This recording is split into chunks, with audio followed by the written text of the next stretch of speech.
Bugünkü qonağımız mütəxəssis psixiatr, psixoterapevt Yasəmən Səmədovadır. İlk öncə bunu bilməliyik ki, sevgi bir ehtiyacdır.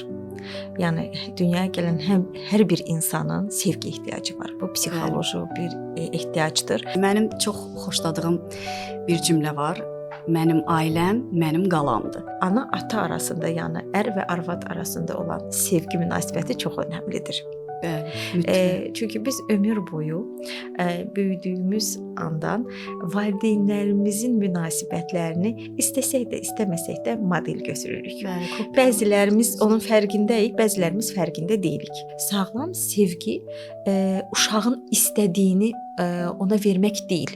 Sağlam sevgi onu anlamaq, ona güvənmək, onun yanında olmaq. Araşdırmalar göstərir ki, sevgi ilə böyüyən uşaqlar artıq 80% uğur qazanmış uşaqlardır. Bir də görsən gözünü yumdun, açdın, artıq 20 yaşlarındadır, heç nə bacarmır. Bir problem yaşadığı zaman həmən də depressiyaya düşür, təşvişlənir. Artıq psixiatra aparırsan bu uşağı. Yəni artıq orada fərqində olursan ki, mən nələr elədim, mən niyə bu uşağı belə böyüdüm? Deyə bilərikmi ki, sevginin də bir həddi olmalıdır, yoxsa ümumiyyətlə onları gərək bir-birinə qarışdırmayaq? Bu uşaqlar sizin davamınız deyil. Sizin yarımçıq arzularınızın davamçısı deyil. Bu ayrıca bir fərddir.